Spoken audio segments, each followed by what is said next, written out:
Out-of-home media is a human condition. I mean, it goes back to petroglyphs and cave paintings. That construct hasn't changed, even in 2025.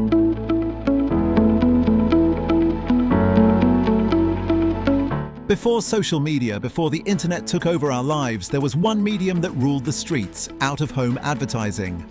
Today we're joined by a true titan of the industry, Rick Robinson, the CEO of PJX Media. With over 4 decades of experience, Rick has seen the evolution from hand-painted billboards to digital holograms. He's an artist, a builder and a visionary who believes that humans are visual by nature and the street is our greatest stage. We're diving into why out-of-home is a human condition and why the digital screen revolution will be more powerful than the invention of television. Humans are visual by nature. They leave their home, and when they do so, they're alert and they're consuming everything around them. Digital out-of-home format, I think, is like a Ferrari idling in a parking lot. It's yet to really release itself. What is your core expertise and what is really separating you from the crowd in the market? That revolution of digital out-of-home will be more powerful culturally, socially, economically than the television revolution was 50 years ago. The best out-of-home campaigns are born from one idea. One, not two, not three, not four, one. In your perspective, what could be the toughest challenge in the out-of-home advertising space right now?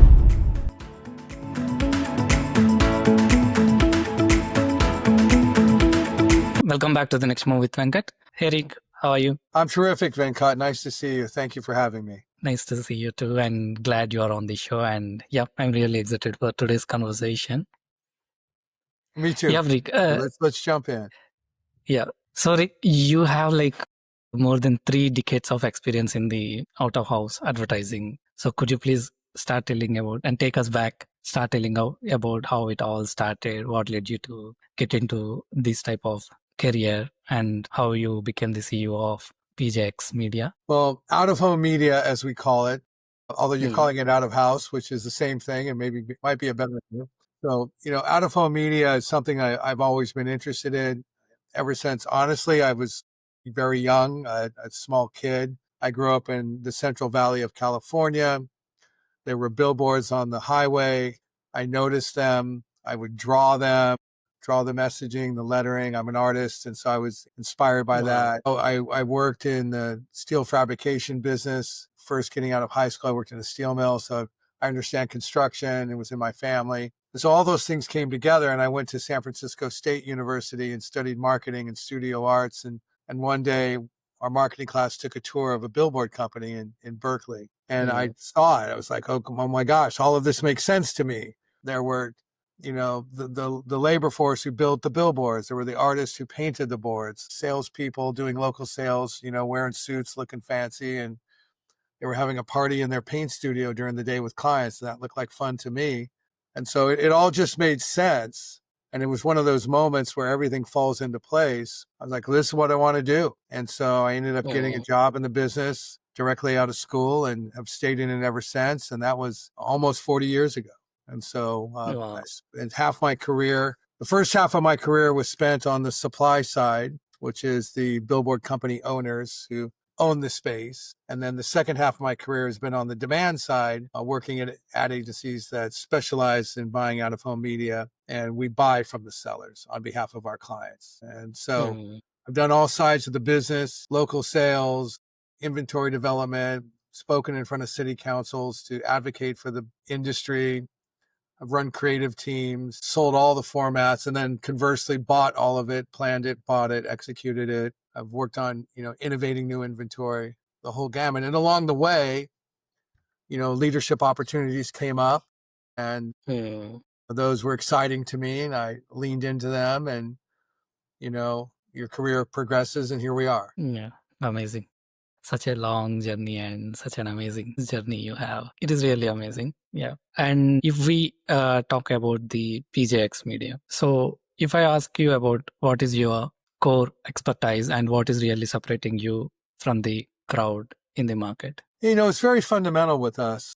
PJX Media is an out-of-home media planning and buying agency. We are hired by other agencies to help them with their out-of-home part of what they're doing, become an extension of their team. We also work for brands direct who buy their out-of-home and other media in-house. So there's a pretty healthy split of that. And fundamentally, what we offer is expertise and bandwidth. We live in the out-of-home space every day. There's a certain labor-intensive amount of energy and expertise it takes to execute out-of-home, and we take care of all of that. Our teams are super experienced, very efficient. They work well together. We really take care of our clients and listen to them and solve their problems and make it happen for them. So we are succeeding when our clients aren't worried about their out-of-home media, when they can put their head on the pillow at night and think about everything else that they need to worry about, but not out of home. We've taken care of that for them in a way that makes them look good, that grows their clients and their brand, and executes well without headaches. And if any bumps happen along the road, we solve them quickly and we move forward. So we have a tight-knit team. They take care of each other. And by definition, they'll also take care of our clients and our partners along the way. Got it. And yeah, as we discussed earlier, so you have a tremendous experience in the industry. Like 3 decades is not a small thing. So what are the type of trends you've been observing in the industry, especially coming to out of home advertising? Because when you started in this career, there was no social media. Internet was not so popular at that time. Now everything is on social media, even Sure. the I mean, advertisements. sure, it was an analog world. We were hand painting the large billboards, which are now digitally printed. So lead times were longer. Everything's changed, but nothing's changed. And let me explain that. I think the fundamental model, the notion that humans are visual by nature, brands want to reach humans. Humans go out of their house, they leave their home, and when they do so, they're alert and they're consuming everything around them. Because of that, brands will use out-of-home media to get their message in front of humans. So humans are visual, they go out of their house, brands want to reach them, billboards exist, that's how it goes. And so that model goes back decades, centuries, actually. If you go to Ephesus in Turkey, there's original billboards carved out of marble, and that goes back, millennia. And so I think out-of-home media is a human condition. It's a human instinct. Signs, it goes back to petroglyphs and cave painting. Signs in front of people telling them what's happening, what's around them, informing them of the environment, of what they should know and be aware of. So that construct hasn't changed, even in 2025. What has changed is the nature of the messaging. So instead of carving in stone or painting on caves, or with the invention of the Gutenberg press, now printing posters and putting them up all over the place, and then screen printing and lithograph printing and hand-painted murals, now it's digital screens and projections and holograms and just the advances of visual technology. But the notion that humans leave their house, we want to get a message in front of them, that hasn't changed. So the nature of the messenger has changed. And that's exciting to see, because with that comes speed, access, immediacy, more opportunities for contextual messaging. Along with that, we have much better understanding of how people move around their markets, their cities, the towns that they live in. And that's because of audience data, mobile device ID data, just data in general, understanding where people live, where they go, how they move around, in what quantities, where they spend their dwell time, and how all of that relates to the out-of-home inventory and the point of sale and other activities. Where is the nightlife? Where are the places they go and intercept, and understanding what headspace they're in when they're doing certain things. You're in a different mindset when you're at a sporting event than you are perhaps when you're at an airport or at a mall or in a city center or in your neighborhood. And understanding where all the media is, understanding how the audience moves around, in what quantities and when, all of that informs the planning. And now with the accessibility, because of more and more digital screens, and also being able to print vinyl much faster, all of that has created more speed and precision for the business overall, and accelerated the momentum for brands and agencies to access it and get their message on the street and respond to what's happening in the market. Yeah, makes sense. Yeah, you said it really amazing. It is there, but it is not really changed the way it operates, the out of home, but it kind of evolved over the years. If we talk about the core pillars of this advertising space, right? What do you suggest for a typical brand? Well, look, every situation is different. We need to understand what their problem is, who their audience is, what their goals are.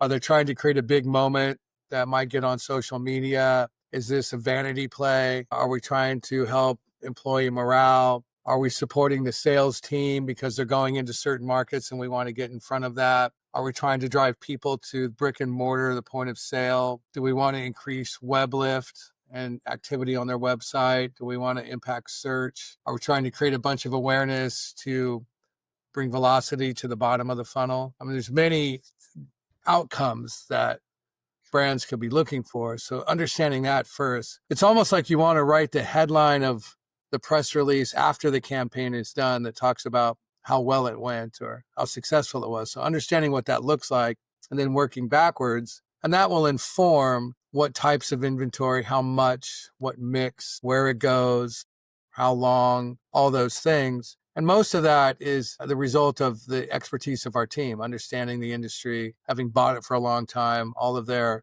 what I like to call tribal knowledge, what they just know about the business through experience. And now that's going to get more and more informed by other tools like AI and things like that that can mine your historical data and make recommendations and so on. Got it. So in your perspective, what could be the toughest challenge in the out-of-home advertising space right now? Toughest challenge for out of home is getting its fair share. I think out of home is undervalued. The share out of home has out of the total ad spend is just a few percentage points. It should be much, much higher. You know, there's a practice over the last decade plus of investing in purely digital search and social plays that can be analyzed down to the transaction. And, you know, those media forms get credit for all of that. But out of home does a great job building your brand and putting wind at the back of your brand to make those lower funnel data points more attractive. It doesn't get the credit for it.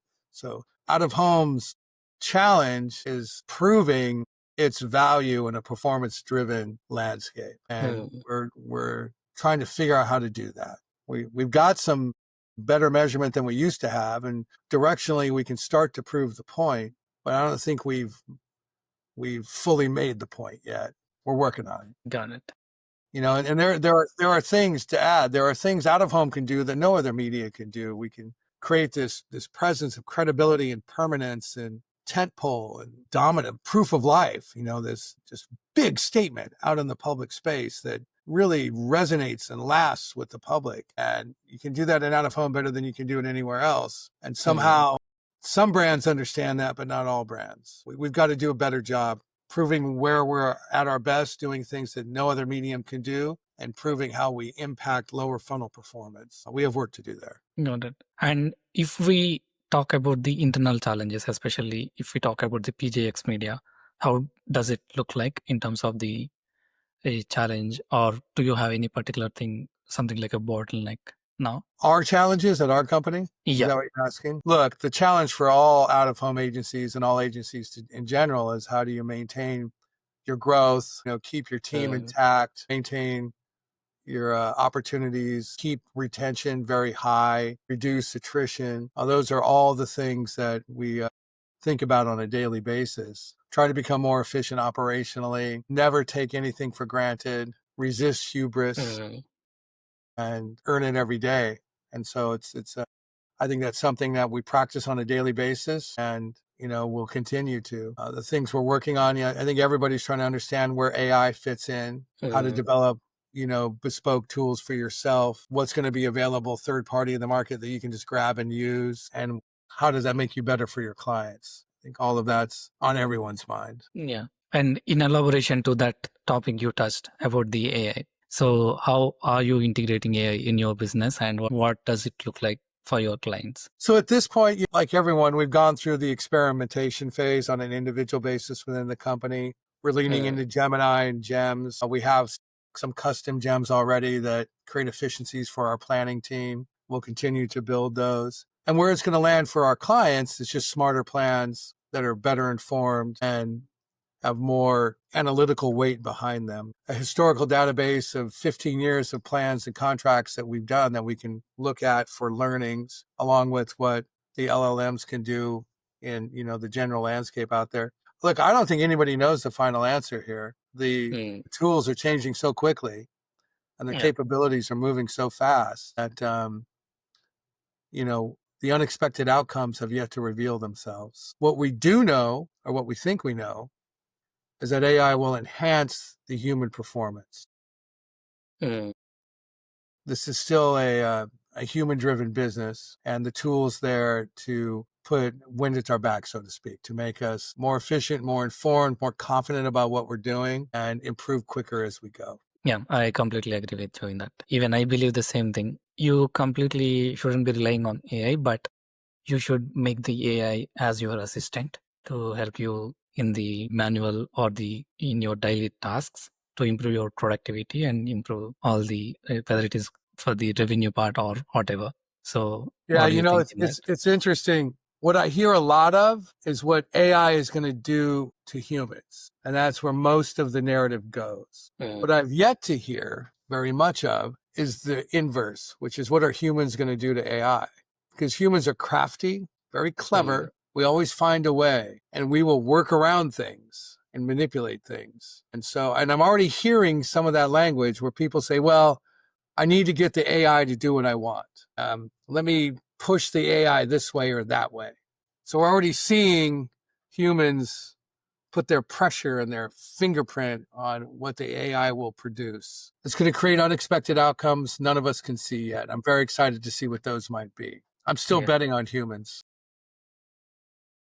Yeah, got it. And yeah, let's talk about the future. Like, what are your future goals and what is your next move for 2026? For our company, we're going to keep growing. We'll, like everybody, learn more about how to integrate AI into what we do every day. I think in general, with out of home, you'll see more speed, more precision, more digital hardware, an improved relationship between cities and people and out of home media, where the medium is a voice of commerce and culture, advertising, art, public safety, public wayfinding messaging. The digital out of home format, I think, is like a Ferrari idling in a parking lot. It's yet to really release itself. I believe that all those digital screens we see all over the globe, on streets, on highways, and train station malls and airports, doctors' offices and elevators and coffee shops and convenience stores and grocery stores, we see everywhere, that those collective screens, that revolution of digital out of home will be more powerful culturally, socially, economically than the television revolution was 50 years ago.